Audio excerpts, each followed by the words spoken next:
এফএম-এ it's hot. Bangla সাহিত্যের রোমাঞ্চকর কিছু গল্প দিয়ে সাজানো আমাদের এই বিশেষ নিবেদন সানডে সাসপেন্স। আজ আপনার জন্য মনোজ সেনের লেখা শিকার। মনোজ সেন, তার জন্ম 1941 সালে। শিক্ষাজীবন কাটে কলকাতাতেই। লেখাপড়ায় অতি মেধাবী ছাত্র হিসেবে পরিচিত ছিলেন তিনি। ইঞ্জিনিয়ারিং পাশ করে কর্মজীবনে যোগ দেন, আর তার পাশাপাশি চলে সাহিত্য চর্চা। রোমাঞ্চ পত্রিকায় প্রকাশিত হয় তার প্রথম গল্প সরল অঙ্কের ব্যাপার। এছাড়াও লিখেছেন বহু রহস্য রোমাঞ্চ, ভৌতিক গল্প এবং উপন্যাস। এই গল্পটি আমরা নিয়েছি রঞ্জিত চট্টোপাধ্যায় সম্পাদিত নির্বাচিত ভূতের গল্প এই বইটি থেকে। গল্পটি প্রাপ্তবয়স্কদের জন্য। প্রধান চরিত্রে পূর্ণেন্দু, তিলোত্তমা এবং বড়বাবু। গল্প পাঠে মীর। গল্পের সূত্রধার সোমক। শুরু হচ্ছে শিকার।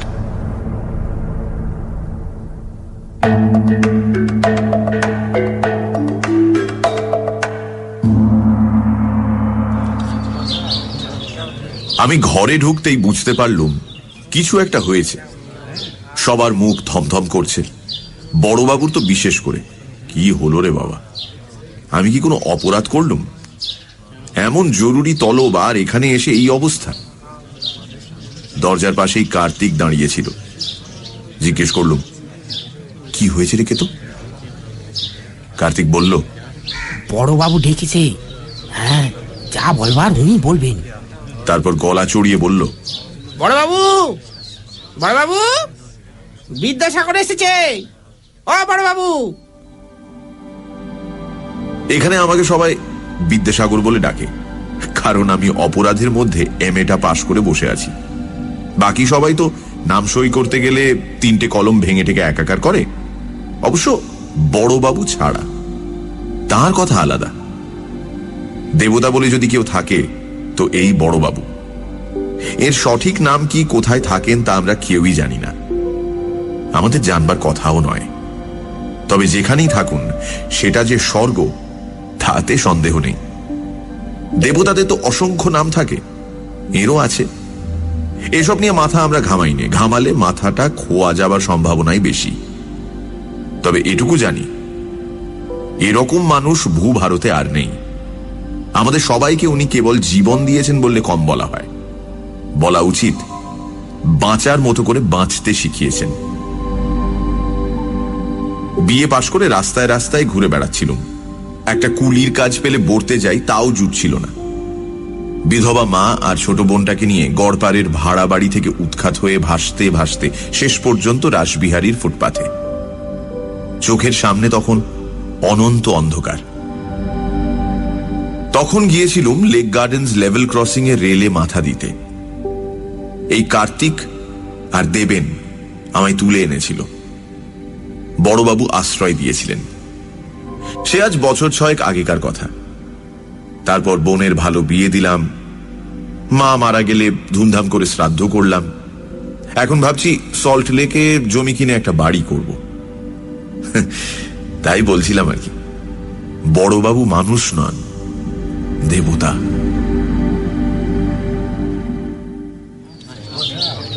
কার্তিকের গলা শুনে বড়বাবু ঘাড় ঘুরিয়ে আমার দিকে তাকালেন, বললেন, কে রে পূর্ণেন্দু, এদিকে আয়, খবর শুনেছিস? বড়বাবুর গলা শুনে বুঝলাম যে আমি কোনো দোষ করিনি। বাবা, বাঁচলুম। যা ভয় পেয়েছিলুম। হাত কচলাতে কচলাতে বললুম, আগে না তো। কি খবর বড়বাবু? বড়বাবু ঘরের একপাশে একটা গোল টেবিলের ওপাশে বসেছিলেন। বাকি সবাই দাঁড়িয়েছিল। ওর সামনে বসা। টেবিলের ওপর এক গ্লাস নিট হুইস্কি আর একটা বোতল রাখা ছিল। বড়বাবু এক চুমুক খেয়ে বললেন, হায়দার মারা গেছে। হায়দার? আমরা যাকে গরিলা বলে ডাকতুম, সে কি? সে ছিল বড়বাবুর পার্সোনাল বডিগার্ড। আমি ক্ষীণ কণ্ঠে জিজ্ঞেস করলাম, কি হয়েছিল? বদন ঘোষ রোডের একটা বাড়ির ছাদ থেকে কেউ ওকে ঠেলে রাস্তায় ফেলে দিয়েছিল। ঘাড় মটকে গেছে। আর ঠেলে ফেলাই বা বলি কি করে, ছুঁড়ে ফেলে দিয়েছে। রাস্তার ঠিক মাঝখানে লাশ পড়েছিল। কি সর্বনাশ! ওখানে কি করছিল? পরে বলছি। আচ্ছা, তোমরা এবার যাও, আমি পুণ্ডেন্দুর সঙ্গে কিছু কথা বলবো। বড়বাবুর আদেশ শুনে সবাই নিঃশব্দে ঘর থেকে বেরিয়ে গেল। দাঁড়িয়ে রইলাম শুধু আমি। বড়বাবু এক হাত তুলে চোখের কালো চশমাটা ঠিক করে নিলেন। উনি 24 ঘন্টা কালো চশমা পরে থাকেন। কেন কে জানে? শুনেছি ওর একটা চোখ নাকি পাথরের। হতেও পারে, সে খবরে আমাদের কি দরকার? বড়বাবু সম্পর্কে বেশি কৌতূহল একদম ভালো জিনিস নয়। বড়বাবু বললেন, বদন ঘোষ রোড তুই চিনিস? ভবানীপুরে? সে যাকে না চিনলেও চিনিয়ে দেওয়া যাবে এখন। ওখানে রাজমোহন সিংহ রায়দের বাড়ি আছে, পুরনো দিনের জমিদার বাড়ির মতন। বাড়ির ভেতরে মন্দির টন্দির আছে, রোজ পুজো আচ্ছা হয়। হায়দারকে ওখানেই পাঠিয়েছিল। কি যে হলো সে যাকে, এবার কাজের কথা বলি, মন দিয়ে শোন। বদন ঘোষ রোডের বাড়িটাকে লোকে বলে রাজমোহনের রাজবাড়ি। রাজমোহনের বিহারে না কোথায় মস্ত জমিদারি ছিল। ভদ্রলোক প্রায় 100 বছর আগে এই বাড়িটা বানিয়েছিলেন। পরবর্তীকালে ও ছেলেপুলেরা কলকাতাতেই থাকতেন, এখান থেকে জমিদারি চালাতেন। প্রচুর পয়সা ছিল এক সময়, প্রচুর ফুর্তিবার্তাও করেছে। তবে সে যাক, ওসব কোনো কাজের কথা নয়। এখন এই বাড়ির মালিক একটা মেয়ে, তার নাম তিলোত্তমা রায়চৌধুরী। এ হচ্ছে এখন সিংহ রায়দের শেষ বংশধর। ওর ভাই রত্নাকর সিংহ রায় বছর খানেক হলো মারা গেছে। সে বিয়ে তা করেনি, ছেলেপুলে নেই, কাজে এখন সব সম্পত্তির মালিকানা বর্তেছে ওই তিলোত্তমার উপর। ওর বাবা রমাকান্ত অনেকদিন আগেই গেছে, মেয়েটি বিধবা। বিয়ে হয়েছিল বছর 10 আগে কোনো এক রায়চৌধুরীর সঙ্গে, একটা বাচ্চা হয়েছিল, সেটা বছর 3 বয়সে মারা যায়। তারপরের বছর রায়চৌধুরীও মারা যায়। তখন মেয়েটি বাপের বাড়ি চলে আসে। এখানে এসে কেবল পুজো আচ্ছা ধর্মকর্ম নিয়ে আছে। এটা তা প্রায় গত 5 বছর ধরে চলছে। সিংহরায়দের টাকা পয়সা এখন আর তেমন কিছু নেই, ফোঁপড়া হয়ে গেছে, কিন্তু ঠাঁট এখনো বজায় আছে। আর এটা চালিয়ে যাচ্ছে ওদের ওই ম্যানেজার দুর্গাশঙ্কর উপাধ্যায়। নামে হিন্দুস্তানি, বাঙালি হয়ে গেছে। বুড়ো হাড় বজ্জাত, ঘুঘু নাম্বার 1। ঘুষ খায় না, মেয়ে ছেলের লোভ নেই, মাল খায় না, একেবারে 3rd ক্লাস। আমি এই লোকটাকে বাজানোর জন্য বছর 2 আগে জিতেনকে পাঠিয়েছিলাম। তুই তো জিতেনকে জানিস, কথা বলা এক্সপার্ট। ইচ্ছে করলে আইনস্টাইনকেও বুঝিয়ে আসতে পারে যে সূর্য পশ্চিম দিকে ওঠে। সেই জিতেনের মুখ খুলতে না খুলতে আরামজাদা বুড়ো একেবারে পুলিশে ফোন করে বসে আছে। জিতেন কোনো রকমে ওখান থেকে কেটে বেরিয়ে এসেছিল। এখন তোর মনে প্রশ্নটা স্বাভাবিক যে সিংহ রায়রা যদি ফোঁপড়াই হয়ে গিয়ে থাকবে, তবে ওদিকে আমার নজর কেন? তার কারণ আছে। ওদের একটা জিনিস আছে যেটা বলা যায় অমূল্য।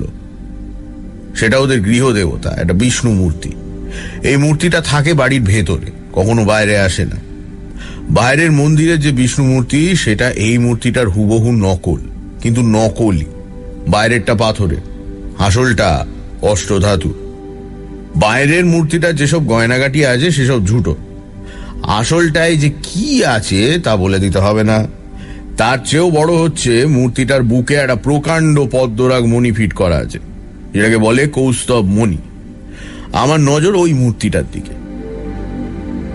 আখতারুজ্জামান এই খবরটা দিয়েছিল বছর 3 আগে। সেই সময় রত্নাকর সিংহ রায় নাকি গোপনে এক জার্মান সাহেবের সঙ্গে দর কষাকষি করছিল ওটা বেচে দেবার জন্য। সেটা আখতার জানতে পারে, তখন সে আমার কাছে আসে। আজ রত্নাকর বা আখতার কেউই বেঁচে নেই। আমি ছাড়া এটার খবর আর বোধহয় কেউ জানে না। তবে আমার বিশ্বাস, মূর্তিটা বের করে দিতে পারলে ঘরে 20 লাখ টাকা উঠবে মিনিমাম। চেপে চুপে ধরতে পারলে 40 পর্যন্ত উঠতে পারে। আমি হায়দারকে পাঠিয়েছিলাম মালটা ওঠানোর জন্য। ও বাড়ির একটা ঠিকে ঝিকে তুলে এনে কলকাতায় সে বলে দিল যে মাল কোথায় আছে। দোতলার ওপর কর্তামশাইয়ের ঘর, সেখানে দেওয়ালের মধ্যে গাঁথা সিন্ধুকের মতো মন্দির। বন্ধ করলে সিন্ধুক, খুললে মন্দির। সেখানেই গৃহদেবতার অবস্থান। তুই তো জানিস, হায়দার ছিল কলকাতা কেন সারা দেশের 1 নম্বর গব্বাবাজ, যাকে ইংরেজিতে বলে ক্যাট বাগলার। অত বড় শরীরটা নিয়ে যে কোনো বাড়ির খাড়া দেওয়াল বেয়ে টিকটিকির মতো উঠে যেতে পারত। 10 তলার ওপর কার নিচে বেয়ে হাঁটাচলা করতো, যেন ময়দানে হাওয়া খাচ্ছে। তার পক্ষে দোতলার ওপরে একটা ঘরে ঢুকে ঘুমের ওষুধ স্প্রে করে একটা সিন্দুক ভেঙে মাল বের করে আনা কোনো ব্যাপারই ছিল না। অথচ কিসের থেকে কি হয়ে গেল, হ্যাঁ? ওই বাড়ির যে 3টে দারোয়ান আছে তাদের 7 দিনেই হায়দারকে কাবু করা, তার মানে অনেকগুলো লোক ওখানে হায়দারের জন্য অপেক্ষা করছিল। ও ঢুকতেই সবাই মিলে ওকে কবজা করে ছাদ থেকে নিয়ে গিয়ে ছুঁড়ে ফেলেছে। কিন্তু প্রশ্ন হলো, লোকগুলো জানলো কি করে যে সেই দিনই হায়দার যাবে? আমি ভয়ে ভয়ে বললুম, ঠিকে ঝিটা। না না না না না, সেটাকে তো মেরে লেকের জলে ফেলে দিয়েছিলুম। ওসব সাক্ষী রাখতে আছে কখনো? খবর অন্য কেউ দিয়েছে। সে যাক গে, সে ব্যাপারে তোর মাথা ঘামানোর দরকার নেই। এখন তোকে কি করতে হবে বলি শোন। তানুক কাকে বলে জানিস? আগে সুন্দরী তরুণী বিধবা। হ্যাঁ, তোকে সেই তানুক পটাতে হবে। এই কাজে তুই এক্সপার্ট। যেখানে যতবার তোকে মেয়ে ছেলে জপাতে পাঠিয়েছি ততবার তুই সাকসেসফুল। তোর এই ফিল্ম স্টার মার্কা চেহারা, সাহিত্য টাহিত্য নিয়ে কবি টবি কথাবার্তা যে এমন কাজে লাগবে কে ভেবেছিল? ঠিক আছে, তো এখন ওই তিলোত্তমাকে গাঁদা দরকার, কারণ কর্তামশাইয়ের ঘরেই তিলোত্তমা শোয় একা। আর ওই সিন্ধুকের চাবি থাকে তিলোত্তমার আঁচলে। ওর ঘরে নানান জায়গায়, খাটের পাশে, টেবিলের নিচে, আলমারির কোনায়, সুইচ বোর্ডের পেছনে অ্যালার্ম বেলের সুইচ রাখা আছে। 1 সেকেন্ড সময় পেলেই কিন্তু ও সুইচ টিপে দেবে। কাজেই তিলোত্তমাকে একেবারে পেড়ে ফেলতে না পারলে চাবিটা হস্তগত করা কঠিন হবে। তাছাড়া আর একবার গব্বাবাজ পাঠাবো তারও উপায় নেই। ওই শালা উপাধ্যায় সব কটা জানলার বাইরে বিচ্ছিরি গ্রিল লাগিয়েছে, আর এমন ভাবে আলো লাগিয়েছে যে ওই ঘরের জানলা দুটোর ওপর গ্রিল ভাঙার কলম নিয়ে বসলে তাকে সবাই দেখতে পাবে। আসল কথা, চাবিটা পেতে হলে ঘরের ভেতর ঢুকতে হবে এবং তিলোত্তমাকে অসহায় করে ফেলতে হবে। এখন এটাই হলো তোর টাস্ক। এবার বল, কোনো প্রশ্ন আছে? তিলোত্তমার বয়স কত? 27-28। কত বছর বয়সে বিয়ে হয়েছিল? 18 বছরে। স্বামী মারা গেল 22 বছরে। স্বামী কিরকম লোক ছিল? শুনেছি 1 নম্বরের দুশ্চরিত্র লোক ছিল। নেশা, ভাঙ, মেয়ে মানুষ সব দোষী ছিল। মূর্তিটা কত বড়? খুব বড় কিছু নয়, ফুটখানেক উঁচু হবে।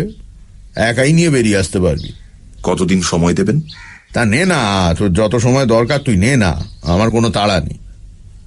আমি চুপ করে আছি দেখে বড়বাবু বললেন, ব্যাস, আর কোনো প্রশ্ন নেই? না। তুই একটা কথা খেয়াল করেছিস? এই মেয়েটা কিন্তু ভীষণ ভক্তিমতী, ধর্মপরায়ণ আর সূচিবায়গ্রস্ত। তাতে কিছু যায় আসে না। ওসব বাইরের স্নায়বিক বিকার, ভেতরে সব সমান। এতদিনে এটুকু জ্ঞান আমার হয়েছে যে দুনিয়ায় এমন মেয়ে নেই যে প্রলোভন প্রতিরোধ করতে পারে। কেউ হয়তো বেশি দিন আটকে রাখতে পারে, কেউ কম দিন, কিন্তু শেষ পর্যন্ত লোভের কাছে নিজেকে বিকিয়ে দিতে হবেই।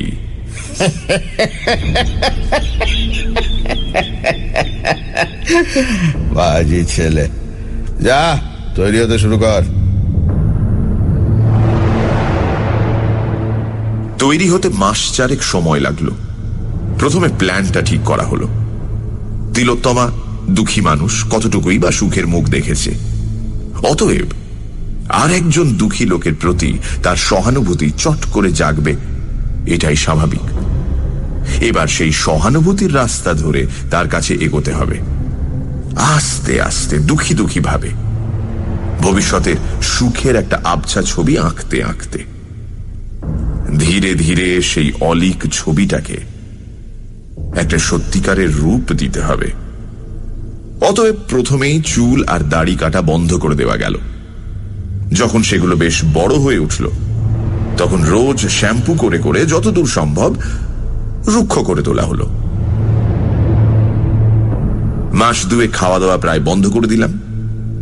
কাজ শুরু করার 2 দিন আগে থেকে কুমোর বাড়ির মাটি ঘষে ঘষে চুল দাড়ি এলোমেলো উস্কো খুস্কো করে ফেললাম। তারপর ছেঁড়া প্যান্ট আর শার্ট জোগাড় করে ফেললাম। আমার চেহারা দেখে তো মল্লিকা হেসে অস্থির, বললে, বাপ রে বাপ, পারো তুমি। এমন পোশাকে আর এই চেহারা নিয়ে কোথায় যে যাচ্ছ তুমিই জানো। সেসব তো আবার জিজ্ঞেস করাও বারণ। তবে এতদিন ধরে যখন ঘষা মাজা চলেছে, তখন এবার বেশ বড়সড় কিছু হবে বলেই মনে হচ্ছে। কি গো, তাই না? বলেছি তো, এসব কথা জিজ্ঞেস করা বারণ। তবে এবার দাঁওটা যদি লাগে তোমার কপাল খুলে যাবে, এটুকু বলে দিলাম। বটে, কি হবে আমার? দিগঙ্গনা অ্যাপার্টমেন্টের 3 তলার ফ্ল্যাটটা তোমায় দিয়ে দেব, আমি চলে যাব সল্ট লেকে। ও এই কেন, পছন্দ হলো না? 1200 স্কোয়ার ফুট, 2 বেডরুম। 2 বেডরুম? তবে আর কি, কি হবে আমার 2 বেডরুম দিয়ে? আচ্ছা, তুমি আমায় বিয়ে করতে পারো না? বিয়ে? তোমাকে? আমি?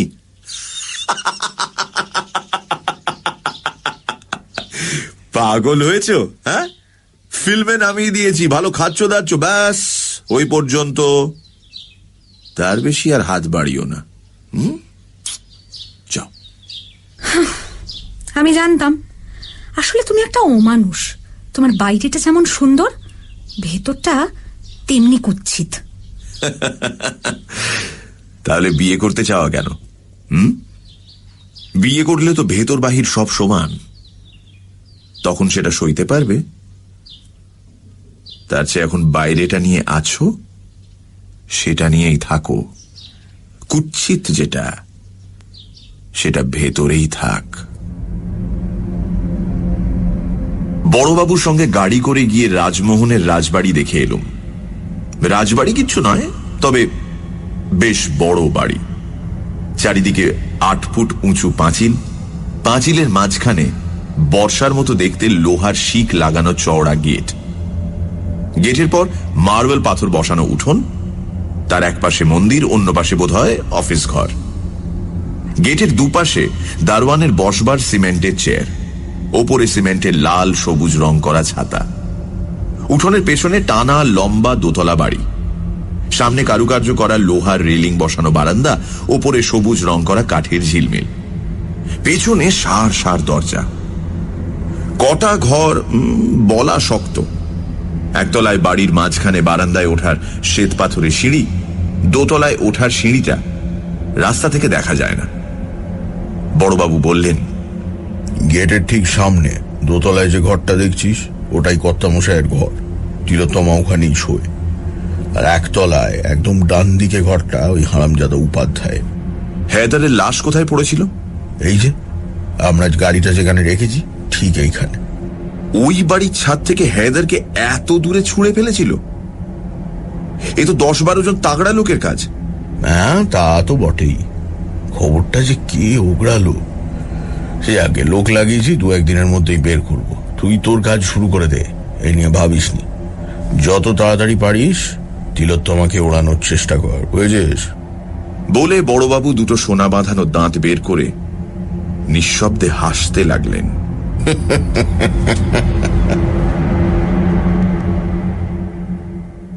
সানডে সাসপেন্স, শুধুমাত্র রেডিও মির্চি 98.3 FM এ। It's hot.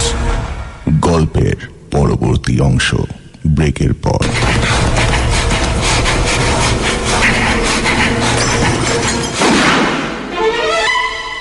সানডে সাসপেন্স, শুধুমাত্র রেডিও মির্চি 98.3 FM এ।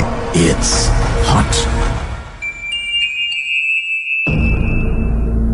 সানডে সাসপেন্সে আজ মনোজ সেনের লেখা শিকার। পূর্ণেন্দুকে একটা কাজের ভার দেয় বড়বাবু। ভবানীপুরের সিংহরায়দের বাড়িতে লুকোনো আছে একটা পদ্মরাগ মণিযুক্ত অষ্টধাতুর বিষ্ণু মূর্তি। মূর্তিটা চুরি করতে আগে হায়দার নামে একটি ছেলেকে পাঠিয়েছিলেন তিনি, কিন্তু কিছুদিনের মধ্যেই হায়দারের ঘাড় মটকানো মৃতদেহ উদ্ধার হয় সামনের রাস্তায়।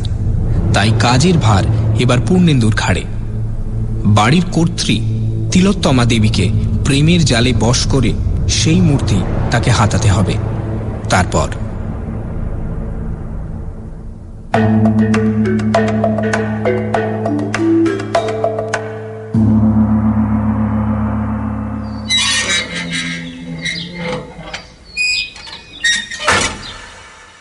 সারা রাত ফুটপাথে শুয়ে রইলুম।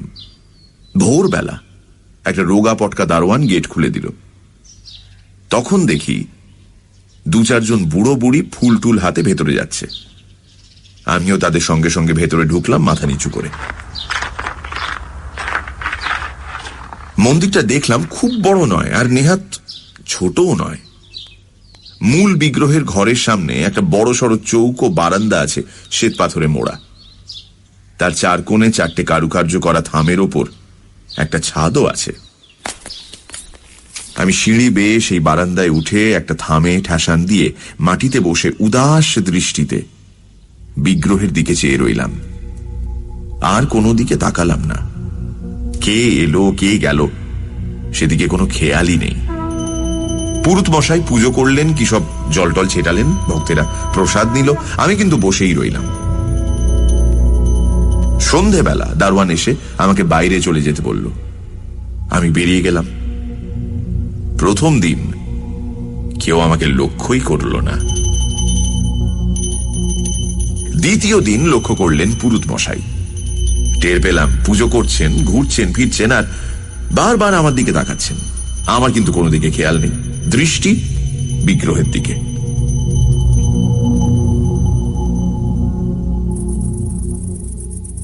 তৃতীয় দিন বিকেলবেলা পুরুত মশাই আমার সামনে এসে বসলেন।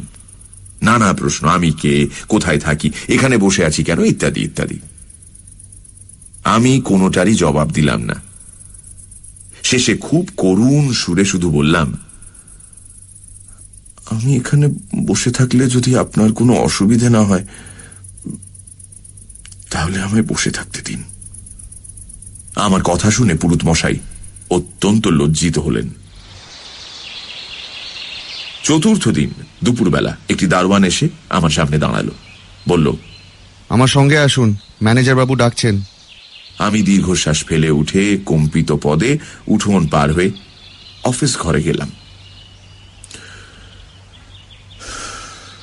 চলুন।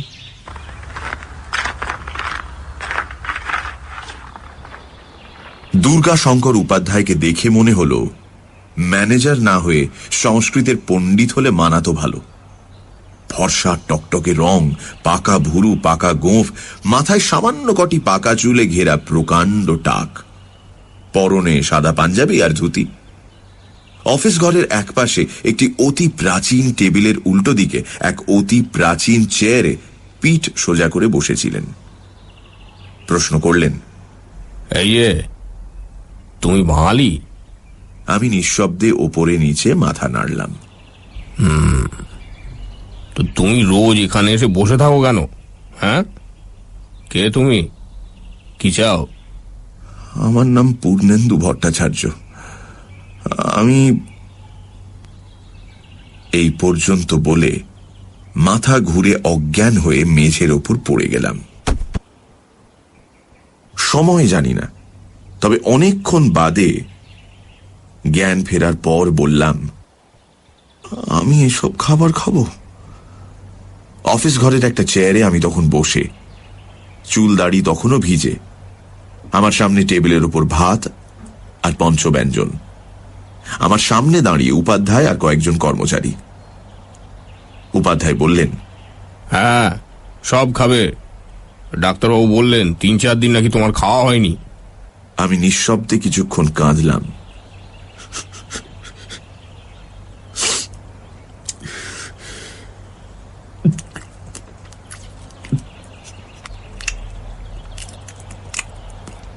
তারপর মাছ তরকারি সরিয়ে রেখে শুধু নুন দিয়ে খানিকটা ভাত খেয়ে উঠে পড়লাম। উপাধ্যায়ের দিকে তাকিয়ে বললাম, ধন্যবাদ, তবে ভবিষ্যতে দয়া করে এটা করবেন না। আমি এখানে খেতে আসি না, আসি শান্তির খোঁজে। যদি মনে করেন আমার মতো হতভাগার এখানে এলে কোনো অসুবিধে আছে, দারোয়ানকে বলে আমাকে বারণ করে দেবেন।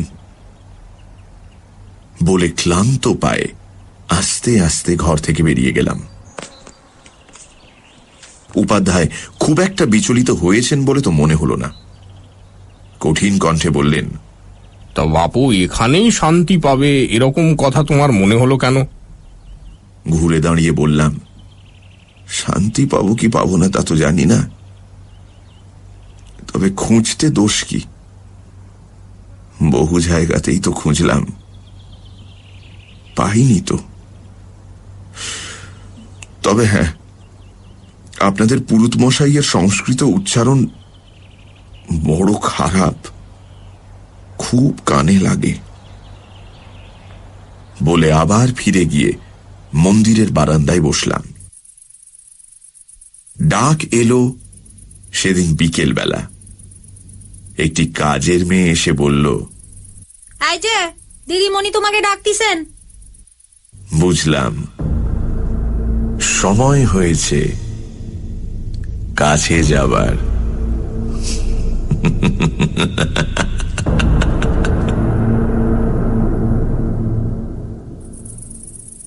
আমাকে যেখানে নিয়ে যাওয়া হলো সেটা মূল বাড়িটার একতলায় একটা অফিস ঘর, মান্ধাতার আমলের মোটা মোটা ফার্নিচার দিয়ে সাজানো।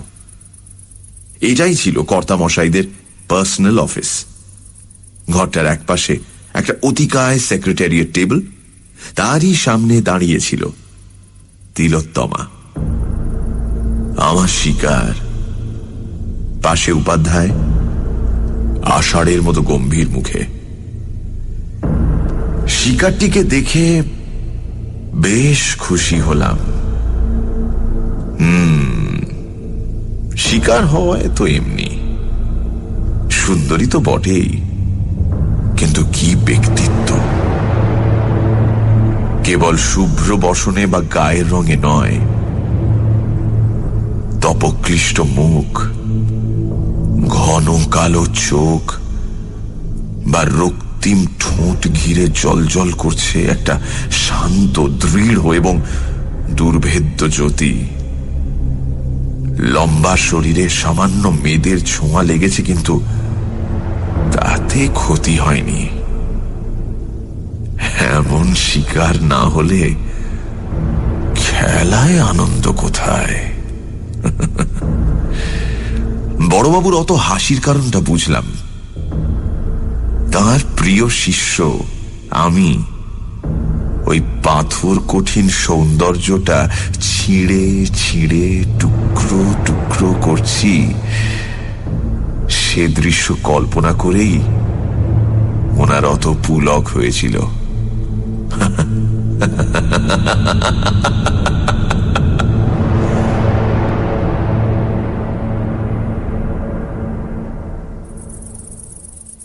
তিলোত্তমা মৃদু স্বরে অথচ গম্ভীর গলায় প্রশ্ন করল, খাবার দেওয়া হয়েছিল, খাওনি কেন? আমি মাথা নিচু করে যথাসাধ্য ক্ষীণ কণ্ঠে বললাম, এসব খাবার আমার পক্ষে খাওয়া সম্ভব নয়। তিলোত্তমা একটু ইতস্তত করে বলল, তোমার নাম শুনলাম পূর্ণেন্দু ভট্টাচার্য, ব্রাহ্মণ। দেখে তো ভদ্র সন্তান বলেই মনে হচ্ছে। পুরুত মশাইয়ের উচ্চারণে ভুল ধরেছ, তার মানে লেখাপড়াও কিছু জানো। তা কতদূর পড়াশোনা করেছ? এমএ পাশ করেছি, ইকোনমিক্সে আর সংস্কৃতে। আমার কথা শুনে তিলোত্তমা বেশ কিছুক্ষণ চুপ করে রইল। বুঝলাম শকটা লেগেছে। তারপর বলল, তুমি মানে আপনি ইকোনমিক্সে এমএ পাশ করে এমন পাগলের মতো চেহারা করে ঘুরে বেড়াচ্ছেন কেন? তার উপর 3 দিন খাননি, এখানেই বা এসে পড়ে থাকছেন কেন? আমি একটা খুব ম্লান হাসি হাসলাম। বললাম, আপনার প্রথম প্রশ্নের উত্তর আমার পাগল হয়ে যেতে আর বেশি বাকি নেই। দ্বিতীয় প্রশ্নের উত্তর, আমি 7 দিন খাইনি। আর তৃতীয় প্রশ্নের উত্তর হচ্ছে, আমার মতো অভাগা বিশ্বস্রষ্টার মন্দিরে আসে একটু শান্তির জন্য, অথচ যেখানেই যাই সেখানেই বড় গোলমাল, বড় ঠেলাঠেলি, বড্ড নোংরামি। এই একটা মন্দির যেখানে চেঁচামেচি নেই, দর কষাকষি নেই, তপবনের মতো এই জায়গাটা গম্ভীর, সংযত, উদার। তাই এখানে আসি।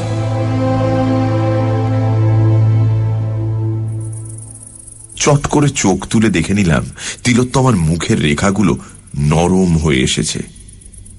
হতেই হবে। আবার একটু চুপ করে থেকে বলল, কি হয়েছে আপনার?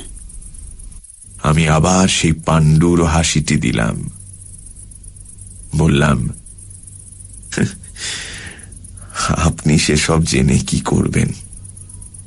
সারা জীবন সুখে আর প্রাচুর্যের মধ্যে কাটিয়েছেন, আর আমার কপালে রুক্ষকেশী অলক্ষী অচঞ্চলা হয়ে বসেছেন।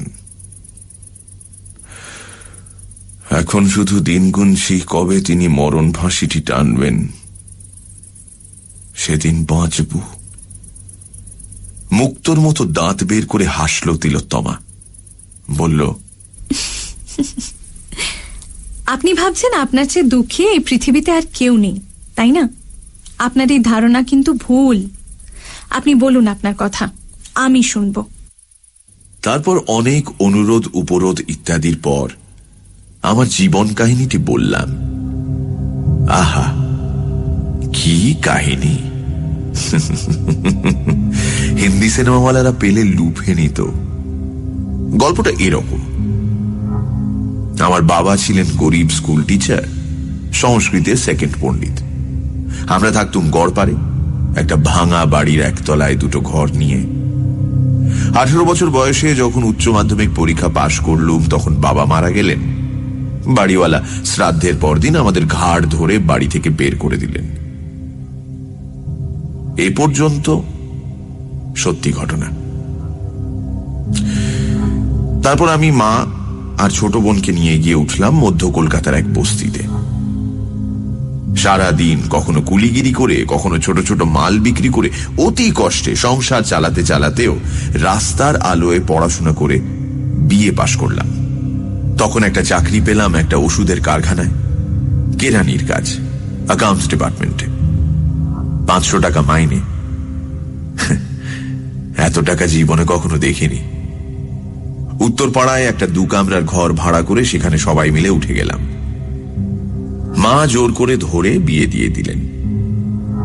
বউ অত্যন্ত গরিব ঘরের মেয়ে, বিধবার গলার কাঁটা, দেখতেও আহামরি কিছু নয়। তারপর কয়েকটা মাস কাটলো স্বপ্নের মতো। সুখ আর আনন্দ যেন উপচে পড়তে লাগলো।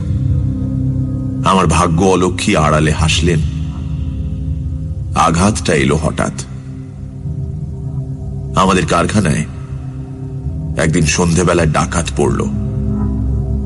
আমাদের অ্যাকাউন্টেন্ট খুন হলেন, 3 লাখ টাকা লুট হলো। পুলিশ এসে আমাকে অ্যারেস্ট করে নিয়ে গেল। আমার অপরাধ, আমি তখন পাশের ঘরে ওভারটাইম করছিলাম। মামলা শুরু হলো। পুলিশ প্রমাণ করলো যে আমি ডাকাত দলের গুপ্তচর। আমার 8 বছর জেল হলো। আমি জেল থেকে প্রাইভেটে পরীক্ষা দিয়ে সংস্কৃত আর ইকোনমিক্সে এমএ পাশ করলাম। ভালো ব্যবহারের জন্য আমার 2 বছরের সাজা মওকুফ হলো। ছাড়া পেলাম দিন 10 আগে। উত্তরপাড়ায় গিয়ে শুনলাম আমার মা না খেতে পেয়ে রক্ত বমি করে মরে গেছে। 18 বছরের বোনটা গলায় দড়ি দিয়ে আত্মহত্যা করেছে। আমার একটা ছেলে হয়েছিল। সে 5 বছর বয়সে রাস্তায় খেলতে গিয়ে লরির তলায়। তখন আমার স্ত্রী বদ্ধ উন্মাদ অবস্থায় বাড়ি থেকে বেরিয়ে যায়। 2 দিন বাদে গঙ্গায় তার মৃতদেহ ভাসতে দেখা যায়। ফলে আজ আমি এই পৃথিবীতে সম্পূর্ণ একা। অসহ্য যন্ত্রণার স্মৃতি বুকে নিয়ে মৃত্যুর অপেক্ষা করছি। আমার জীবন শেষ হয়ে গিয়েছে। এই হেন গল্প শুনলে চোখে জল আসবে না। পৃথিবীতে এরকম মেয়ে বোধহয় কেউ নেই। তিলোত্তমারও তাই হলো। কেবল উপাধ্যায়ের ভাবলেশহীন মুখ দেখে মনে হলো না যে তার কিছুমাত্র মানসিক বিকার ঘটেছে।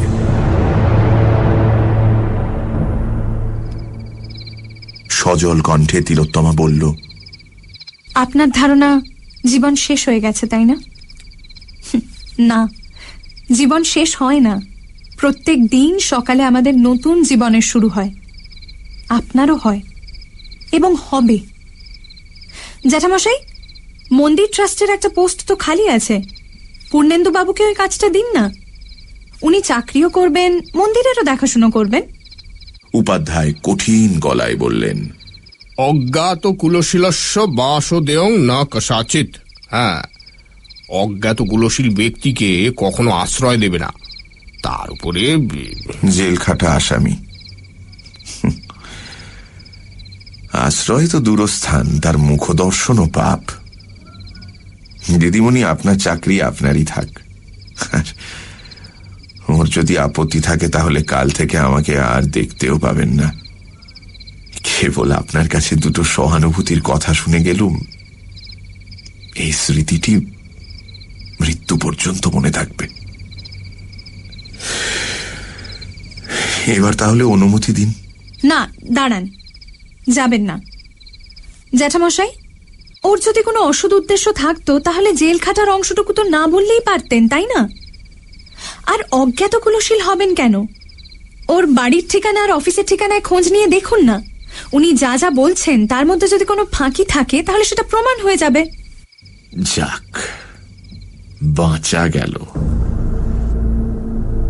গড়পাড়ের ঠিকানায় তো কোনো অসুবিধেই নেই। আর আশা করি জয় গোপাল মেডিসিন ম্যানুফ্যাকচারিং ওয়ার্কসের প্রকাশ মহাজন আর অতুল সারদানা সব কিছু ঠিকই বলবে। আসলে ফ্যাক্টরিটা বড়বাবুরই। হেরোইন আর কোকেনের বড়ি তৈরি করার গোপন জায়গা।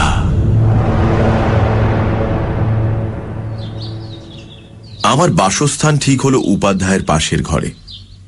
আমি স্নান করে দাড়ি কামিয়ে একটা হাত কাটা গেঞ্জি আর পাজামা পরে খাটে শুয়েছিলাম খাওয়া দাওয়ার পর। 3 দিন উপোসের পর খাওয়াটা মন্দ হলো না। হঠাৎ দুজনের পায়ের আওয়াজ শুনলাম। তাড়াতাড়ি একটা সঞ্চয়িতা খুলে মুখের সামনে ধরলাম। গভীর মনোযোগ। দরজা খোলাই ছিল। পর্দা সরিয়ে প্রথমে ঘরে ঢুকলেন উপাধ্যায়, তার পেছনে তিলোত্তমা। আমি যেন হঠাৎ টের পেলাম, এইরকম ভাব করে বইটা তক্তপোষের ওপর ফেলে তাড়াতাড়ি উঠে দাঁড়ালাম। তিলোত্তমা এক নজরে বইটা দেখল, তারপর আমার দিকে তাকালো। এক মুহূর্তের জন্য হলেও ওর চোখ দুটো বিস্ফারিত হয়ে উঠল। সে চোখে বিস্ময় এবং আরো একটা কিছু। বিকেলবেলা নোংরা ছেঁড়া জামা কাপড় পরা, উস্কো খুস্কো চুল দাড়িওয়ালা পাগলের মতো চেহারার লোকটার ভেতর থেকে যে এরকম একটা কিছু বেরিয়ে আসতে পারে, সেটা যে সে ভাবতেই পারেনি, সে বিষয়ে আমার কোনো সন্দেহ নেই। আমাদের দুজনের চোখ সেই এক মুহূর্তের জন্য আটকে গেল। তারপরেই চোখ নামিয়ে তিলোত্তমা জিজ্ঞেস করল, আপনার কোনো অসুবিধে হচ্ছে না তো? আমি যেন ওর গলায় একটা অতি ক্ষীণ কম্পন শুনতে পেলাম। আমিও প্রবল বিনয়ের সঙ্গে বলে উঠলাম, না দিদিমণি, কিচ্ছু না। উপাধ্যায় মশাই ভাড়ার থেকে জামা কাপড় দিয়েছেন, খাওয়াও খুব ভালো হয়েছে। আমি কাল থেকে কাজ শুরু করব। ভালো বলে হঠাৎ ঘুরে তিলোত্তমা ঘর থেকে বেরিয়ে গেল। পেছন পেছন আষাঢ়ের মতো মুখ করে গেলেন উপাধ্যায়। পায়ের শব্দ শুনে বুঝলাম দুজনে গিয়ে ঢুকলেন পাশের ঘরে।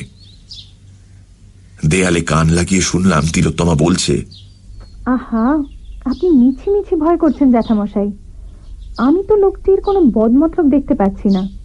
যা হোক, আপনি খোঁজ খবর তো নিন। আর তাছাড়া ভুলে যাচ্ছেন কেন যে আমার কোনো বিপদ হতেই পারে না? তোমার এই অদ্ভুত ধারণাটা আমি ভুলে যাওয়ারই চেষ্টা করি মা।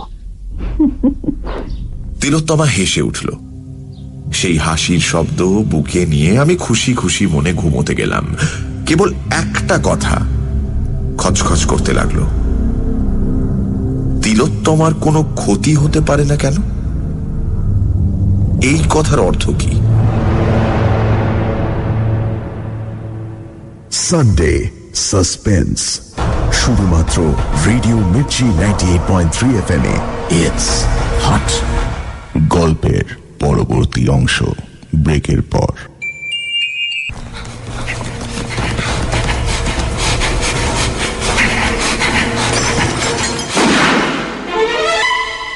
সানডে সাসপেন্স শুধুমাত্র রেডিও মির্চি 98.3 FM এ ইটস হট।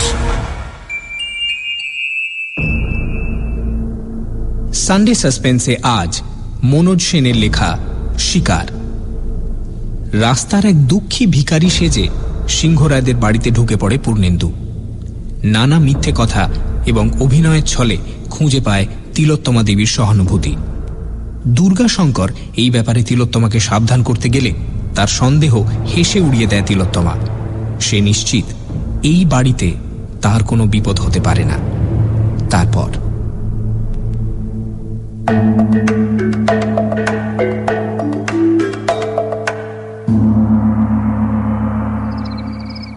এরপর দুদিন আমি শুধু অফিস আর ঘর, ঘর আর অফিস করলাম। দ্বিতীয় দিনে দেখি উপাধ্যায়ের মুখের মেঘ খানিকটা কেটেছে। সেদিন রাত্রে আবার পাশের ঘরে কথোপকথনও শুনলাম। উপাধ্যায় বলছিলেন, ছেলেটা সত্যি কথাই বলেছে মা। হ্যাঁ, তবু বলবো আমাদের সাবধানে থাকা দরকার। জেলে থাকতে কত রকম লোকের সংস্পর্শে এসেছে তার তো ঠিক ঠিকানা নেই। সীতার অগ্নি পরীক্ষার মতন কোনো ব্যাপার করবেন নাকি আবার? কি জানেন জ্যাঠামশাই, যারা আমাদের সহানুভূতি আর সমবেদনা পেলে সুস্থ সুন্দর মানুষ হয়ে উঠতে পারত, তাদেরই আমরা ঘৃণা করে দূরে সরিয়ে দিই। তারা বেঁচে মরে থাকে। কিন্তু শুধু সহানুভূতি আর সমবেদনায় তো আমার কাজ চলবে না, ডাইরেক্ট অ্যাকশন চাই। এই দুদিনে সেই প্ল্যানটা ঠিক করে নেওয়া গেল।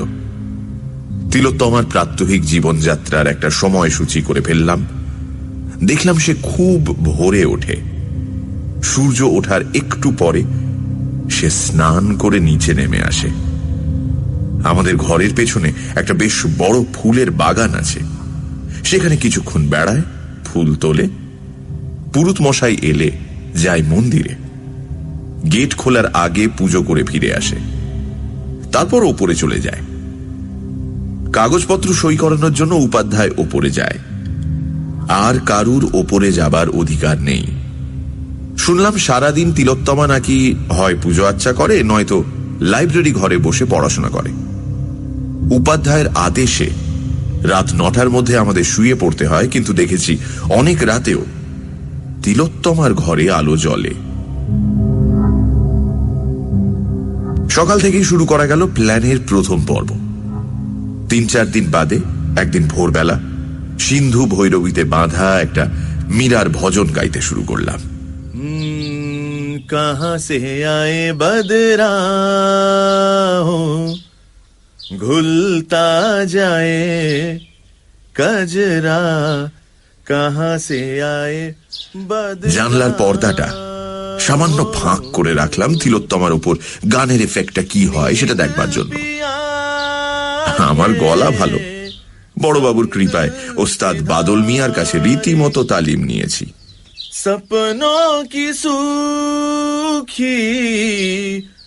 দেখলাম গান শুরু হতেই তিলোত্তমা একবার এদিক ওদিক তাকিয়ে দেখে নিল গানটা কোত্থেকে আসছে।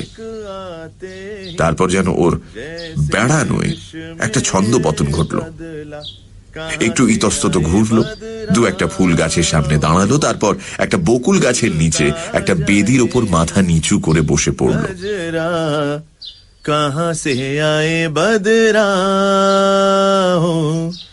স্থির অকম্পিত দেহে আমার গান শুনতে লাগলো। আর দেখলাম ওর এমনিতে ফ্যাকাশে মুখে যেন রঙের ছোঁয়া লেগেছে। কান দুটো লাল হয়ে উঠেছে। একটু বাদে একটি কাজের মেয়ে এসে কি যেন বলল, বোধহয় বলল যে পুরুত মশাই অপেক্ষা করছেন। তখন সে তাড়াতাড়ি উঠে ফুলের সাজিতে যেমন তেমন কতগুলো ফুল তুলে তাড়াতাড়ি বাগান ছেড়ে চলে গেল। অমৃত হোঠো তক আতে হি जैसे আমি অবশ্য গানটা চালিয়েই গেলাম। তারপরেও বেশ কিছুক্ষণ ধরে বুঝলাম ওষুধ ধরতে শুরু করেছে। कहाँ से आए बदरा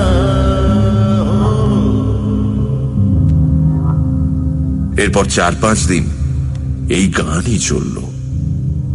কখনো আহির ভৈরো, কখনো ললিত, কখনো বা বিভাস। রোজই সেই এক দৃশ্য। বকুল গাছের নিচে শ্বেত পাথরের মূর্তির মতো তিলোত্তমা। ভাগ্যিস রোজ এই সময় উপাধ্যায় গঙ্গা স্নানে যান। তিনি থাকলে যে কি হতো কে জানে। এরপর প্ল্যানের দ্বিতীয় পর্ব, দূরত্বটা সরিয়ে দিয়ে কাছাকাছি আসার প্রচেষ্টা। মালিদের সঙ্গে কথা বলাই ছিল। একদিন কাক ভরে উপাধ্যায় গঙ্গা স্নানে বেরিয়ে যাওয়ার সঙ্গে সঙ্গে আমি একটা খাকি শর্টস পরে খালি গায়ে একটা কোদাল কাঁধে বাগানে বেরিয়ে গেলাম আর মাটি কোপাতে শুরু করলাম।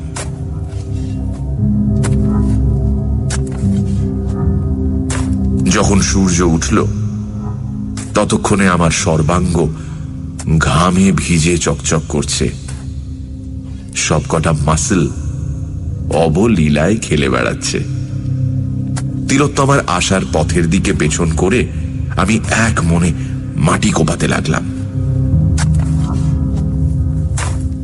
একটু বাদে শুকনো পাতার উপর লঘু পায়ের শব্দ আর দামি সাবানের মৃদু সুবাসে বুঝতে পারলাম যে সে এসে পেছনে দাঁড়িয়েছে। কয়েকটি রুদ্ধশ্বাস মুহূর্ত, তারপরেই আমি যেন হঠাৎ টের পেয়ে ঘুরে দাঁড়ালাম। দেখলাম ফুলের সাজি হাতে বিস্ফারিত চোখে তিলোত্তমা আমার দিকে চেয়ে দাঁড়িয়ে আছে। একটা ক্ষুধিত বাঘিনীর মতো তার রক্তিম মুখ, নিষ্পলক দু চোখে চকচক করছে, লোলুপ দৃষ্টি।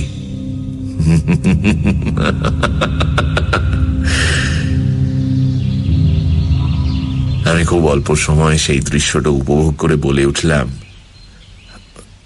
আরে দিদিমণি, আপনি কখন এলেন? দেখিনি তো। আমার প্রশ্নের জবাব পেলাম না। তিলোত্তমার চটকা ভেঙে একটু কাঁপা কাঁপা গলায় বলল, এ কি আপনি এ কি করছেন? মালিরা নেই নাকি? আমি আমার খ্যাতনামা রমণী মোহন হাসিটি হেসে বললুম, থাকবে না কেন, তবে ওদের আসতে একটু দেরি আছে। আমি ওদের কাজটা একটু এগিয়ে রাখছি। এতে স্বাস্থ্যও ভালো থাকবে, মনও ভালো থাকবে। জানেন, জেলে থাকার সময় আমি বাগান করা শিখি। আমি শান্ত শিষ্ট হয়ে থাকতুম বলে বোধহয় ওরা আমাকে কঠিন কাজ না দিয়ে ওই বাগানের কাজ দিয়েছিল। আজ আমি এ কাজে কিন্তু এক্সপার্ট। আপনি জেলের কথা ভাবেন কেন? আরে ও কথাটা ভুলে যান। মনে করুন ওই জীবনটা আপনি ফেলে এসেছেন চিরকালের জন্য। মন ভালো করতে বই পড়েন না কেন? ভালো বই পাবো কোথায়? এদিকে ধারে কাছে কোথাও তো লাইব্রেরি আছে বলে জানি না। লাইব্রেরি আছে, এ বাড়িতেই আছে। আমার ঠাকুরদার আর বাবার কালেকশন। আমার পুজো হয়ে গেলে ওপরে যাব যখন, তখন আসবেন, আপনাকে দেখিয়ে দেব। আপনি যত খুশি বই ওখান থেকে নিয়ে পড়ুন, কিন্তু এসব কাজ করবেন না। আপনি বারণ করলে কখনো করবো না দিদিমণি। তবে আমার যে বাগান করতে খুব ভালো লাগে। বেশ, তাহলে করুন। আর শুনুন, আমাকে দিদিমণি বলে ডাকবেন না, মানে উত্তমাদি বলে ডাকবেন না হয়? আচ্ছা, উত্তমাদি, তাই হবে।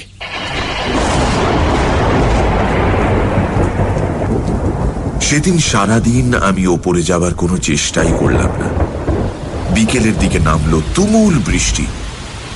কালিদাস বলেছেন, মেঘ দেখলে যিনি সুখী ব্যক্তি তিনিও উদাস হয়ে পড়েন। কথাটা দেখলাম সত্যি। হঠাৎ উপাধ্যায় মশাই কি যে হলো আমাকে ডেকে বললেন, ওহে, এই যে পূর্ণেন্দু, শুনলাম নাকি তুমি খুব ভালো গান গাও।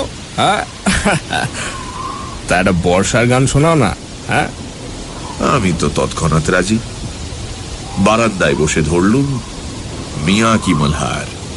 ऐसी लागी लगन मीरा हो गई मगन वो तो गली गली हरि गुण गाने लगी। চোখ বুজে গান গাইছিলাম। মাঝে একবার চট করে চোখ খুলে দেখে নিলাম সামনের উঠোনে দোতলার দরজার আলো এসে পড়েছে, আর তার মধ্যে রেলিং ধরে দাঁড়িয়ে থাকা একটি নারী মূর্তির ছায়া। আর দেখার দরকার ছিল না। তৎক্ষণাৎ চোখ বন্ধ করে ফেললাম।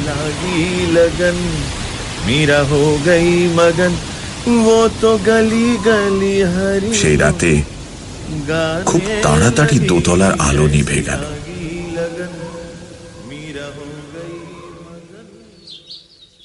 তার পরদিন দেখি উপাধ্যায়ের মুড খুব ভালো। হেসে ছাড়া কথাই বলছেন না। অফিসের বাকি দুজন কেরানিকে আমার গানের খুব প্রশংসা করলেন। এর মধ্যে বিকেল বেলা তিলোত্তমার কাজের মেয়েটি অফিস ঘরে এসে আমায় বলল, আরে তোমাকে দিদিমণি ডাকতেছেন গো, এক্ষুনি একবার উপরে যাও। আমি উঠে দাঁড়ালাম। তৎক্ষণাৎ ঘরের মধ্যে বজ্র নির্ঘোষ শুনলাম, দাঁড়াও, আমিও তোমার সঙ্গে যাব। তাকিয়ে দেখি উপাধ্যায়ের মুখে আবার আষাঢ়ের মেঘ, তবে এবারেরটা আরো ঘন। আমরা দুজনে একসঙ্গে দোতলায় উঠলাম। দেখি লম্বা বারান্দার এক প্রান্তে একটা দরজার সামনে তিলোত্তমা দাঁড়িয়ে রয়েছে। আমাদের দেখে সুন্দর মিষ্টি হেসে বলল, হে কি জ্যাঠামশাই, আপনাকেও ডেকে নিয়ে এলো নাকি? আষাঢ়ের মেঘের ভেতর থেকে গুরুগম্ভীর স্বর বেরুল, না, আমি নিজেই এসেছি। আপনার কোনো দরকার নেই জ্যাঠামশাই, আপনি নিচে যান। আমি পূর্ণেন্দু বাবুকে ওপরে ডেকেছি বাবার লাইব্রেরিটা দেখাবো বলে। বলে দরজাটা খুলে আমাকে বলল, আসুন পূর্ণেন্দু বাবু। উপাধ্যায় আর এগুতে গিয়েও এগোলেন না। একটা বাচ্চা ছেলের মতো রাগী আর অভিমানী মুখ করে এক জায়গায় দাঁড়িয়ে রইলেন। লাইব্রেরিটা সত্যিই দেখবার মতো। তিলোত্তমা চঞ্চল পায়ে ঘুরে ঘুরে দেখাতে লাগলো, এদিকটা আসুন। ওর গলার স্বরে কথা বলার গাম্ভীর্যের বদলে কোথায় যেন একটা চাপল্যের ছোঁয়া লাগলো। এমনকি একটা বই আলমারি থেকে নামিয়ে সেটা খুলে আমাকে, এটা দেখুন দেখুন দেখুন দেখুন, এই লেখাটা দেখুন বলে যখন ডাকলো, আমি ওর ঘাড়ের উপর দিয়ে বইটা দেখার ছলে ঘনিষ্ঠ হয়ে কাছে এগিয়ে গেলেও সে কিন্তু সরে গেল না। আবার দেখলাম মুখের রক্তাভা, আর তার সঙ্গে বুকের ঘন ঘন ওঠা পড়া।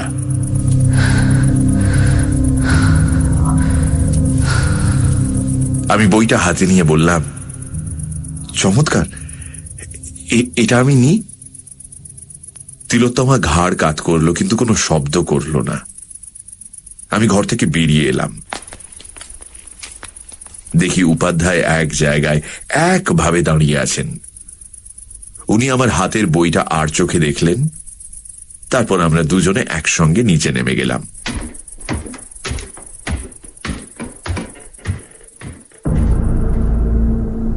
বড়বাবু ঠিকই বলেছিলেন, তিলোত্তমার মতো মেয়েকে ভাঙতে হলে 3 জায়গায় আঘাত হানা দরকার: শরীরে, মনে আর বুদ্ধিবৃত্তিতে।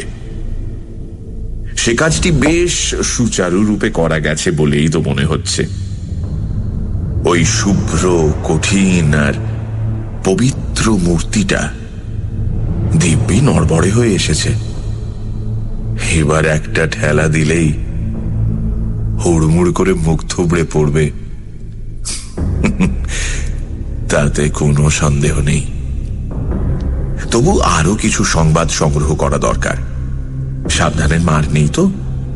সেই কারণে পরদিন সকালে বাগানে তিলোত্তমার পাশাপাশি হাঁটতে হাঁটতে জিজ্ঞেস করলাম, আপনি যে একেবারে একা দোতলায় থাকেন, আপনার ভয় করে না? ভয় করবে কেন? নিচেই তো আপনারা আছেন। তাছাড়া আমার মনে হয় ঘরের মধ্যে একটি কাজের মেয়েকে নিয়ে শোয়াচ্ছে একা শোয়া অনেক বেশি নিরাপদ। তা হলেও একটা দারোয়ান যদি বারান্দায় শুয়ে থাকতো। কোনো দরকার নেই। তাছাড়া দোতলায় কেউ শুতে চায় না, ওদের নাকি ভয় করে। খুব সাহস আপনার না? খুব। বলে এমন ভাবে হাত নাড়ল যে সেই হাত আমার নগ্ন বুকের ওপর দিয়ে যেন ওর অজান্তেই বুলিয়ে গেল। এরপর প্রায় 1 মাস ধরে চলল আমার গান, সকালে একসঙ্গে বাগানে বেড়ানো, লাইব্রেরির বই এনে পড়া। আমি দোতলায় যাই বিকেলবেলা, যখন অনেক সময় তিলোত্তমা সেখানে থাকে না। ধীরে ধীরে উপাধ্যায়ের মুখের মেঘ আবার কেটে যেতে লাগলো, কারণ বাহ্যত তিলোত্তমা আর আমার মধ্যে প্রভু ভৃত্যের সম্পর্ক, আর সেরকম দূরত্বই তিনি দেখতে লাগলেন। অথচ তার চোখের আড়ালে আমাদের ঘনিষ্ঠতা যে বেড়েই যাচ্ছে সে কথা তিনি বুঝতেই পারলেন না। আমি ইতিমধ্যে তিলোত্তমার ছোটবেলা থেকে বিয়ের আগের প্রায় সব ঘটনাই শুনে ফেলেছি। তারপরের কোনো ঘটনা শুনিনি ঠিকই, কিন্তু এটুকু শুনেছি যে সে অংশটা নিষ্ঠুর দুঃখের। দুটি দুঃখী হৃদয় কাছাকাছি এসেছে। মাঝে মাঝে এই দুঃখেরও যে শেষ হতে পারে, ভবিষ্যতে যে সুখ থাকতে পারে, এহেন আভাস ইঙ্গিতও দেওয়া হয়েছে। এমনকি আমাকে পুনরায় বিবাহ করতে অনুরোধ করা হয়েছে, এবং যে আমাকে বিয়ে করবে সে যে একটি অত্যন্ত ভাগ্যবতী মেয়ে সে কথাও বলা হয়েছে। অবশেষে একদিন সকালে বাগানে বেড়ানোর সময় বললাম, আপনি কেবল আমাকে বলেন কেন? আপনারই কি জীবন শেষ হয়ে গেছে? কেন আপনি এই দুঃখের বোঝা বয়ে বেড়াবেন? কেন আপনি নতুন করে জীবন শুরু করছেন না? দূর, আমি তো বুড়ি হয়ে গেছি। উত্তমাদি, আপনি বুড়ি? হায় ভগবান, আপনি আমার চেয়ে অনেক অনেক ছোট। কিন্তু কই, আমি তো নিজেকে বুড়ো বলে ভাবি না। আপনাকে যখনই দেখি কি মনে হয় জানেন? কাহারে হেরিলাম, সে কি স্বপ্ন, সে কি মায়া, এ কি অনিন্দ সুন্দর কায়া। আমার যদি সামর্থ্য থাকতো, এই সম্পত্তি আর বৈধব্যের চাঁতাকল থেকে আমি আপনাকে জোর করে তুলে নিয়ে যেতাম বাইরে আলোয়, মুক্তিতে। তিলোত্তমার মুখটা কেমন যেন হয়ে গেল। চাপা গলায় বলল, কে বলেছে তোমার সামর্থ্য নেই? বলি, হঠাৎ দ্রুত চঞ্চল পায়ে মন্দিরের দিকে চলে গেল।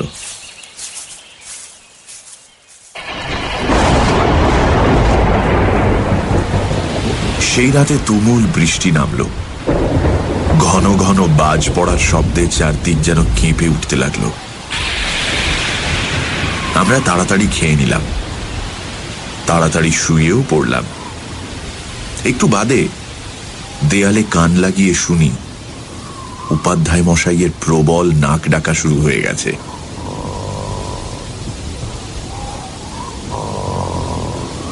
বুঝলাম আর দেরি করা ঠিক নয়।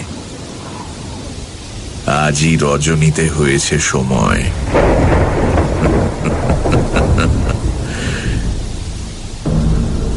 তৈরি হতে বেশিক্ষণ লাগলো না। পাজামার তলায় এক পায়ের সঙ্গে ইলাস্টিক ব্যান্ড দিয়ে বেঁধে নিলাম একটা লিকলিকে ছুরি, স্টিলেটো। অন্য পায়ে বাঁধলুম একটা ক্লিপ ড্যাগার। কোন হাতে কখন কোনটা লাগে বলা তো যায় না। পাঞ্জাবির এক পকেটে নিলাম একটা মুখ বাঁধার স্টিকিং প্লাস্টার আর বড় এক খণ্ড কাপড়। অন্য পকেটে রইল হাত দেড়েক লম্বা সরু একটা নাইলনের দড়ি। তারপর লাইব্রেরি থেকে আনা যে বইটা তখন পড়ছিলাম সেটা হাতে নিয়ে ওপরে রওনা হলাম। একটা ব্যাপারে অন্তত নিশ্চিন্ত ছিলাম যে আমার আজকের এই নৈশ অভিসারের কথা কারুর পক্ষে জানা সম্ভব নয়।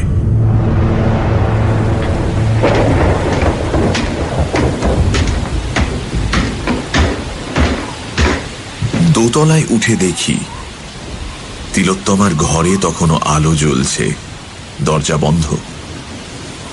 ভালোই হলো। আমি পা টিপে টিপে ওর ঘরটা পার হয়ে লাইব্রেরি ঘরের দরজাটা ইচ্ছে করে একটু শব্দ করে খুলে ভেতরে ঢুকলাম আর আলোটা জ্বালিয়ে দিলাম। তার একটু পরেই তিলোত্তমার ঘরের দরজা খোলার শব্দ পেলাম। তৎক্ষণাৎ আমি পেছন ফিরে বইটা আলমারিতে রাখতে ব্যস্ত হয়ে পড়লাম। তার প্রায় সঙ্গে সঙ্গে তিলোত্তমা দরজা এসে দাঁড়ালো। আমাকে দেখে কাঁপা কাঁপা গলায় বলল, এ কি তুমি? মানে আপনি এত রাতে? বইটা রাখতে এসেছিলাম উত্তমাদি। আমি কাল ভোরে এই বাড়ি ছেড়ে চলে যাচ্ছি।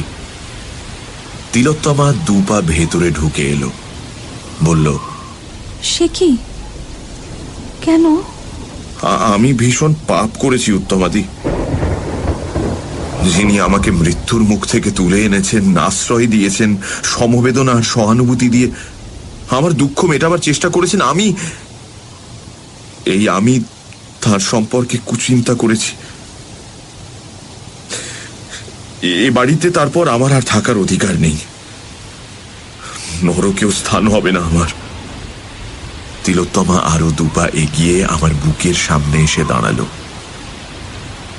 মৃদু হেসে বলল, কুচিন্তা করেছ আমার সম্পর্কে? বলো না, কি চিন্তা করেছ? বলো না। না না উত্তমাদি, সে কথা আমি বলতে পারবো না। উত্তমাদি নয়, বলো তিলোত্তমা।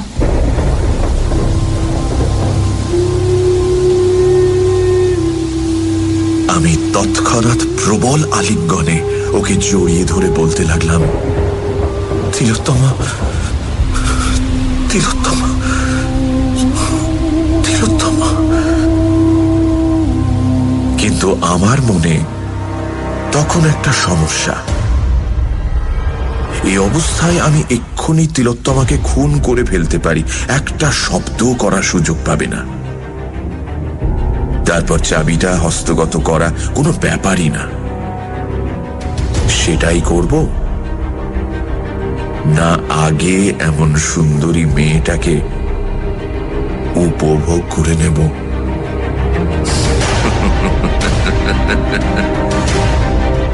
তারপর না হয় মারব, নাকি হাত পা মুখ বেঁধে ফেলে রেখে যাব যাতে সকালে এসে সবাই সেই অবস্থায় ওকে দেখতে পায়।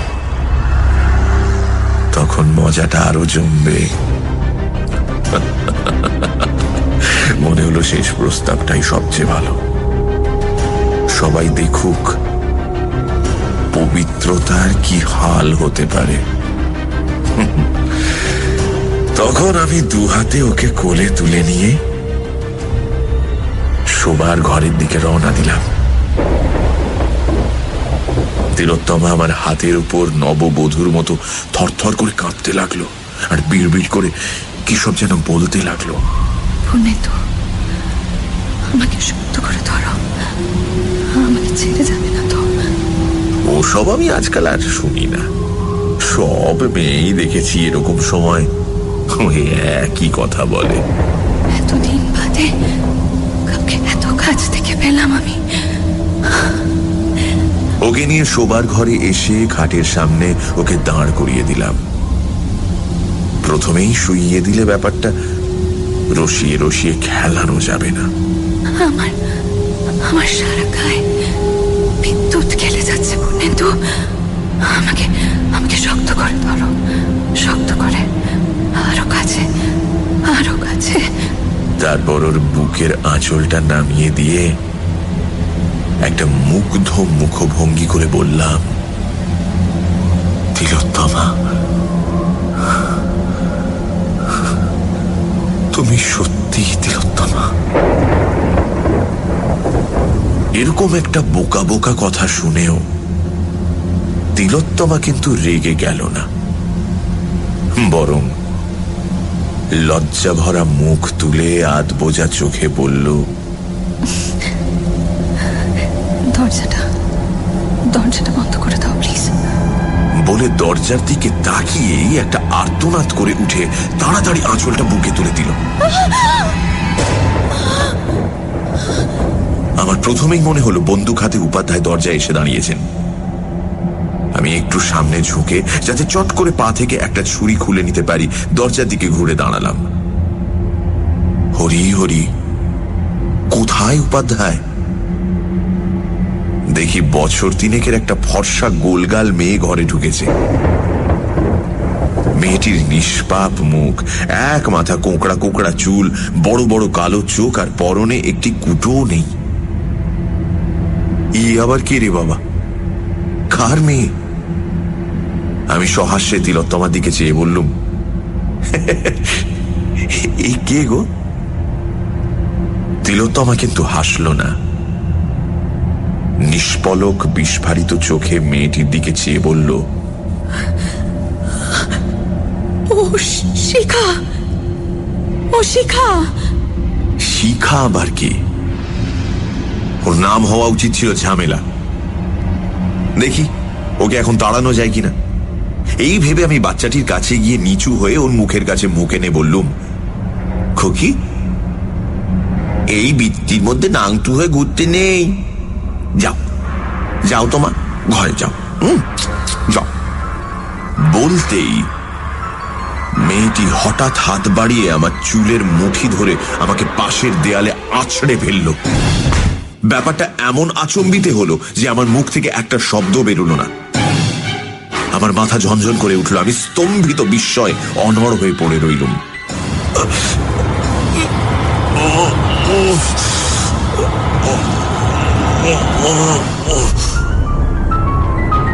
তখন শুনতে পেলাম তিলোত্তমার চাপা গলার হাহাকার। তুই কেন এলি? আজ কেন এলি তুই? তোর বাবা যখন আমার গলা টিপে মারতে গিয়েছিল তখন আমি মনে মনে তোকে ডেকেছিলুম, তুই এসেছিলি। গুন্ডাগুলো যখন আমায় ধরতে এসেছিল তুই এসেছিলি। ওই দৈত্যটা যখন এসেছিল তখনও এসেছিলি। কিন্তু আজ কেন? ও তো আমার কোনো ক্ষতি করতে আসেনি রে, ও তো আমার কোনো অনিষ্ট করতে চায় না। তবে কেন? তোর জন্য কি আমি একটু সুখের মুখও দেখতে পাবো না? মেয়েটি তার নিষ্পাপ বড় বড় চোখে তিলোত্তমার কথা শুনল, একটি শব্দও করল না।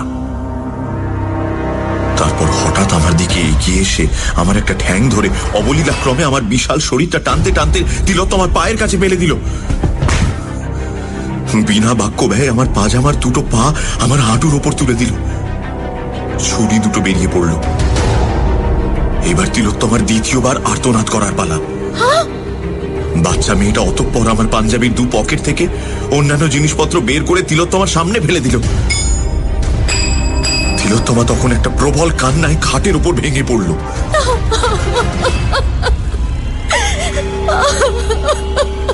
আমি দেখলাম এটাই শেষ সুযোগ। কোন রকমে একটু খাড়া হয়ে বসে বিদ্যুৎ বেগে স্টিলেটোটা টেনে নিয়ে বাচ্চাটার গলা লক্ষ্য করে চালালাম। সেটা যেন আগে থেকেই তার জানা ছিল। সে চট করে আমার কবজিটা ধরে এমন একটা মোচড় দিল যে আমি অসহ্য যন্ত্রণা।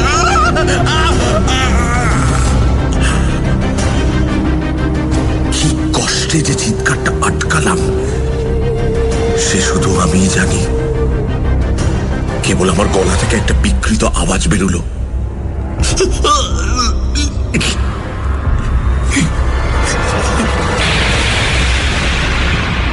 এটা কে তিলোত্তমা? এটা কে? ততক্ষণে বাচ্চাটা আমাকে দরজার দিকে টানতে টানতে নিয়ে যাচ্ছে। তারই মধ্যে শুনতে পেলাম আমার প্রশ্নের উত্তর। ও আমার মেয়ে শিখা। তিলোত্তমা আমার মেয়ে? সে কোথায় ছিল এতদিন? আমার চিন্তা সব জট পাকিয়ে যাচ্ছে। আমার নাক মুখ দিয়ে যেন আগুন বেরোচ্ছে। আমাকে কোথায় নিয়ে যাচ্ছে? আমাকে কোথায় নিয়ে যাচ্ছে? দরজার সামনে দাঁড় করালো, বাইরে বিদ্যুৎ চমকাচ্ছে, আমার সর্বাঙ্গে অসহ্য যন্ত্রণা।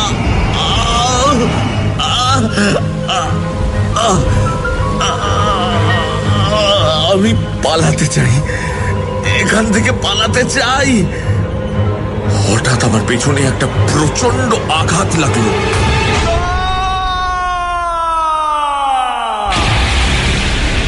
মনে হলো যেন 10টা ঘোড়ার লাথি একসঙ্গে এসে পড়লো। আমি ছিটকে বারান্দা দিয়ে শূন্যে এসে পড়লাম। আমার তপ্ত শরীরে ঠান্ডা বৃষ্টির ধারা অমৃত রসের মতো লাগলো। হঠাৎ মনে পড়লো, তিলোত্তমার মেয়ে। বড়বাবু তো বলেছিলেন সে প্রায় 7 বছর আগে মারা গেছে। বড়বাবু তো মিথ্যে কথা বলেন না। বড়বাবু দেবতা, বড়বাবু দেবতা, বড়বাবু দেবতা। নিচের জলে ভেজা পিচের রাস্তাটা বিদ্যুৎ বেগে আমার দিকে উঠে আসছে। ওখানেই হায়দার পড়েছিল না? আমিও সশব্দে ওখানেই গিয়ে পড়লাম। মট করে আমার ঘাড়টা ভেঙে গেল।